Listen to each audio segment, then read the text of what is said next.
अस्सलाम वालेकुम। मुझे डॉक्टर हारून कहते हैं। मैं एक फैमिली फिजिशियन हूँ और इस हैसियत से पिछले 30 साल से काम कर रहा हूँ। नाज़रीन, आज का जो मेरा मौजू है वो यूरिक एसिड के बारे में है, चूँकि यूरिक एसिड के बारे में लोगों के जहन में बहुत सारे सवालात थे और उन्होंने मुझे ये कहा कि मैं इसके बारे में एक वीडियो बनाऊँ। ये आज का जो प्रोग्राम है ये इसी के बारे में है। नाज़रीन, यूरिक एसिड जो है उसको बहुत सारे लोग वेस्ट प्रोडक्ट समझते हैं, बिल्कुल कोलेस्ट्रॉल की तरह। लेकिन यूरिक एसिड जो है वो बिल्कुल भी वेस्ट प्रोडक्ट नहीं है, बल्कि वो एक नाइट्रोजन वाला कंपाउंड होता है जिसको हम प्यूरिन कहते हैं, जो हमारे जिस्म के लिए बड़ा ज़रूरी होता है। मैं आपको आगे जाके ये बताऊंगा कि ये क्यों ज़रूरी होता है और प्यूरिन जो है वो कैसे बनता है। उसके बहुत सारे सोर्सेज हैं। ये जिस्म में आमतौर पे 60% जिस्म के अंदर ही बनता है और ये हमारे जिस्म में जो सेल टूटते हैं, जैसे बहुत सारे जो हमारे जिस्म के सेल होते हैं वो जब टूटते हैं तो उनके अंदर जो DNA RNA होता है उसके टूटने फूटने से ये प्यूरिन बन जाता है।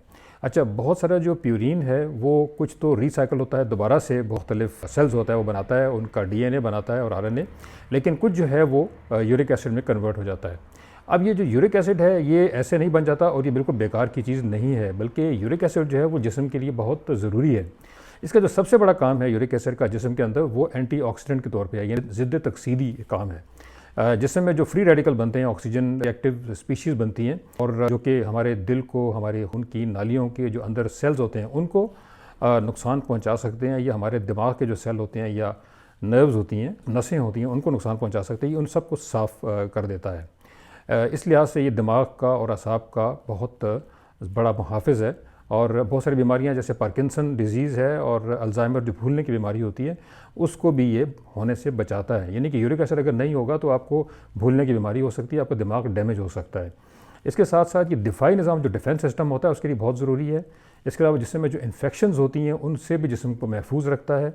टिश्यू इंजरी जो होती है, हमारे जो जिस्म में जो मुख्तलिफ हमारे ऑर्गन्स हैं, टिश्यूज़ हैं, उनको जो इंजरी या डैमेज होता है उससे बचाता है, जो ऑक्सीजन स्पीशीज़ होती हैं उससे। जो हमारा इम्यून सिस्टम है जिसमें जो T4 हेल्पर सेल्स होते हैं जो कि दिफाई निज़ाम को कंट्रोल करते हैं, उनको भी ये बढ़ा देता है और उनकी हेल्प करता है, जिसकी वजह से इम्यूनिटी बहुत बढ़ जाती है। इसके अलावा ब्लड प्रेशर को हाई होने से ये बचाता है और इसके अलावा जो हमारी शरियानी होती हैं, ब्लड वेसल्स, उनको भी डैमेज होने से बचाता है और उनके अंदर जो सेल्स होते हैं उनको ठीक रखता है।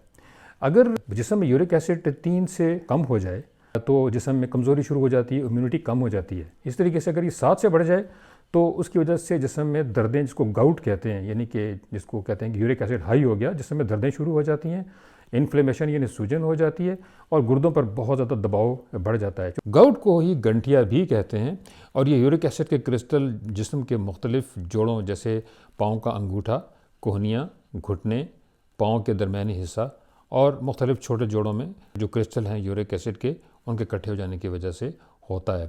इसमें सुरही, सूजन, गरमाइश और शदीद दर्द की शिकायत मरीज़ करता है।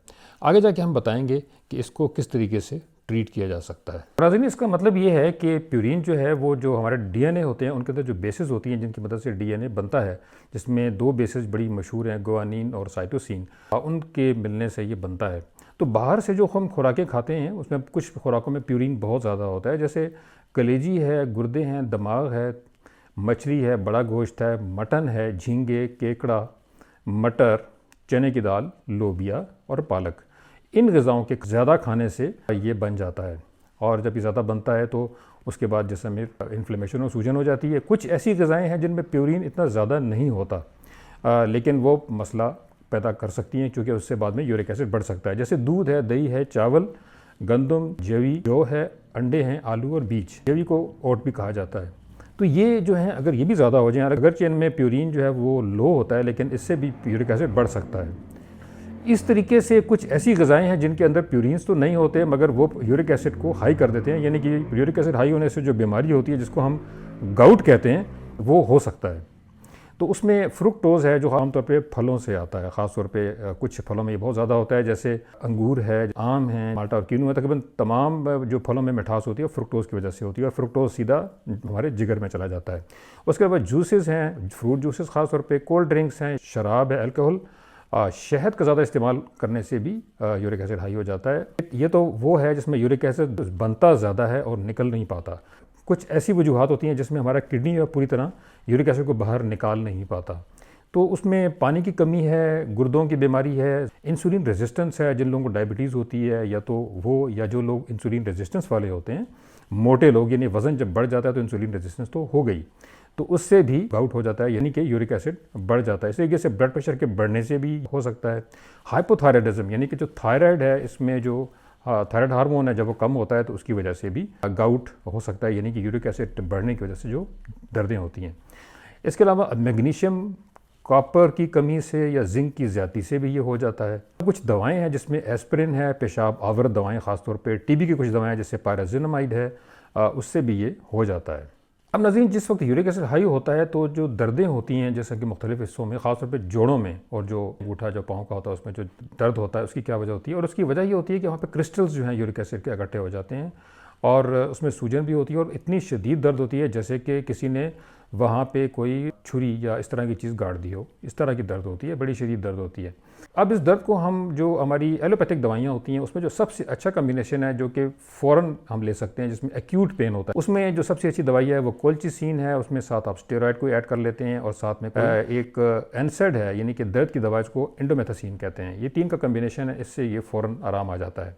लेकिन आमतौर पर डॉक्टर जो है वो एक्यूट अटैक के लिए भी कुछ दवाइयाँ होती हैं, जिसमें एलोपेरेनॉल है और फिबॉक्सोस्टैट है, वो दे देते हैं, जिसका कोई फ़ायदा नहीं होता। वो इसको प्रिवेंट करने के लिए, यूरिक एसिड को तो ठीक है, इसको निकालने के लिए तो ठीक है, लेकिन जब अटैक हो गया एक्यूट, तो उसके लिए सबसे अच्छी दवा जो है वो कोल्चिसिन है। बहरहाल इनके अपने साइड इफ़ेक्ट हैं, मैं तो रिकमेंड नहीं करता कि आप इन दवाइयों को इस्तेमाल करें। आपको आमतौर पर नेचुरोपैथी की तरफ जाना चाहिए, वो ज़्यादा बेहतर है।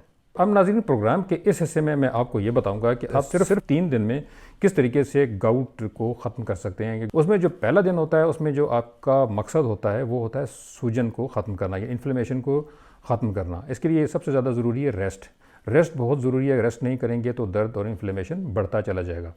इस तरीके से इसको रोका जाए इन्फ्लेमेशन को, उसके लिए रेस्ट तो मैंने बता दिया। इसके अलावा इसमें आइस पैक होता है, यानी कि आप बर्फ़ को लें, उसको एक पतले से कपड़े में डाल के, तो दिन में तकरीबन 3-4 दफ़ा 10-10 मिनट उस जगह को सेंकना पड़ता है बर्फ़ के साथ। तो सेंकेंगे तो उससे ये दर्द जो है ये ख़त्म हो जाएगा, इन्फ्लेमेशन भी कम हो जाएगी। इसके अलावा कम से कम 3 से 4 लीटर जो है पानी पीना बहुत ज़रूरी है, और कोशिश करें कि इसमें लेमन भी डाल लें और थोड़ा सा गुलाबी नमक डालेंगे, चूँकि उसमें इस तरह के मिनरल्स होते हैं कि जो एंटी इन्फ्लेमेटरी होते हैं, तो उसका बहुत फ़ायदा होता है। इसके अलावा विटामिन सी आप ले सकते हैं 500 मिलीग्राम सुबह शाम। मैग्नीशियम है 300 से 400 मिलीग्राम एक दफ़ा रात को ले लें। हल्दी, काली मिर्च और जैतून का तेल, इनको आप पानी में डाल के पी सकते हैं। जैतून का तेल इसलिए डालना ज़रूरी है कि जैतून के तेल से हल्दी बहुत अच्छे तरीके से काम करती है। इसके अलावा अदरक की चाय दिन में 2 से 3 मरतबा पी सकते हैं। तो एक दिन में आप ये सब काम जब करेंगे या इनमें से कुछ काम कर लेंगे, तो आपकी सूजन जो है वह पहले दिन ही बहुत हद तक कम हो जाएगी। अब जो दूसरा दिन है, उसमें हमारा मकसद है यूरिक एसिड को निकालना। उसके लिए सबसे अच्छी चीज़ है लेमन वाटर। आप कम से कम 1.5 लीटर या 1 लीटर पानी एक दिन में पी सकते हैं। उसके अंदर आप लेमन वाटर 1 या 2 लेमन उसके अंदर डालें, सिर्फ लेमन डालें और उसको पानी को ख़त्म करें। इसके अलावा खीरा एक ले लें और सेलरी को ले लें और उन दोनों को ब्लेंड कर लें, उसका जूस बना लें और उसको आप पी लें, तो इंशाल्लाह आपका बहुत सारा यूरिक एसिड निकल जाएगा। इसके साथ साथ आप आधा चम्मच जो है खाने का सोडा पानी में डाल के उसको भी पी सकते हैं। खाने में आप चावल है, रोटी जौ है या ओट्स, इनको इस्तेमाल कर सकते हैं। सब्जियों में आप पालक और मशरूम के अलावा जो सब्ज़ी चाहें खा सकते हैं। मक्खन और दही का इस्तेमाल आप करें। तो इस तरीके से आप जो यूरिक एसिड आपकी बॉडी में है वो इंशाल्लाह बहुत हद तक निकल जाएगा। तीसरा दिन जो है उसमें यह होता है कि आपने यूरिक एसिड की जो मिकदार है उसको स्टेबलाइज़ करना होता है, यानी कि एक फिक्स रखना होता है, उसको ना बढ़ना है ना कम होना है। जैसे आपको पता है कम होने में भी नुकसान है, आपकी इम्यूनिटी कम हो जाएगी, जिसमें फटीग हो जाएगी और ज़्यादा होने से दर्दें शुरू हो जाएंगी। तो हमारा मकसद है उसको स्टेबलाइज़ करना, तो और उसके अलावा उसकी पेशबंदी करना, यानी कि वो दोबारा रिकरेंस उसकी ना हो सके। तो इसके लिए विटामिन सी लेना बहुत ज़रूरी है, 500 मिलीग्राम डेली। मैग्नीशियम रात को आप ले सकते हैं 350 मिलीग्राम से 400 मिलीग्राम। कॉपर का लेना बहुत ज़रूरी है। कॉपर इसलिए ज़रूरी होता है, कॉपर जो है वो हमारा जो सॉफ्ट टिश्यू है, इसको कनेक्टिव टिश्यू कहते हैं, उसको बनाता है। इसके अलावा पैदल चलना चाहिए, वर्जिश और वॉक, और पाँव को थोड़ा गर्म रखना भी ज़रूरी है, ठंडा इसको नहीं होने देना। इसके साथ जो है वो पाँव को गर्म रखने से दर्द और सूजन में काफ़ी हद तक अफाका होता है। इस तरीके से आप तकरीबन 40 से 48 घंटे में दर्द से निजात हासिल कर सकते हैं और लॉन्ग टर्म में आप इस दर्द से कैसे बच सकते हैं, तो इसके लिए कुछ आपने हिफाजती इक़दाम करने हैं। एक तो अपनी नींद पूरी करनी है, चूँकि नींद पूरी नहीं होगी तो आपका जो कॉर्टिसोल है, स्ट्रेस हार्मोन बढ़ेगा, उससे ग्लूकोज बढ़ेगा, तो उससे दोबारा दर्दें शुरू हो जाएंगी। उसके अलावा आपने अपनी जो इंसुलिन सेंसिटिविटी है उसको बढ़ाना है, यानी कि अपना वज़न कम करना है।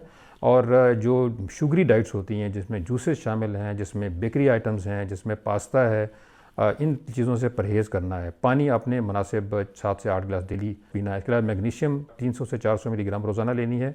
विटामिन सी का भी आपने एहतमाम करना है। उसके अलावा वो तमाम डाइट्स जो ऊपर बताई हैं जिनमें प्यूरिन ज़्यादा होता है, उनसे आपने बचना है, जिसमें फॉर एग्ज़ाम्पल गोभी है, मशरूम है, सी फूड है, कलेजी, गुर्दे यानी कि ऑर्गन मीट है, मटन, लोबिया, पालक, चना, चने की दाल वगैरह, इनका इस्तेमाल कम से कम करना है, मुनासिब तरीके से करना। बंद नहीं कर सकते लेकिन कम कर सकते हैं। तो ये आप अगर काम करेंगे तो इंशाल्लाह आपका यूरिक एसिड आपको नहीं होगा। इस तरीके से हम 3 दिन में यूरिक एसिड का खात्मा कर सकते हैं। नाज़रीन, अगर आपको ये वीडियो पसंद आई है तो इसको ज़्यादा से ज़्यादा शेयर करें ताकि लोगों को फ़ायदा हो, और इसके साथ साथ इसको लाइक करना बिल्कुल ना भूलें। लाइक ज़रूर किया करें और ये ज़रूर बताएं कि आप कहाँ से मुझे देख रहे हैं और आपका नाम क्या है। इसके साथ साथ सब्सक्राइब ज़रूर किया करें, चूँकि सब्सक्राइब करने का ये फ़ायदा होगा कि जो आगे अच्छी वीडियोज़ आएंगी वो आप तक पहुँच पाएंगी।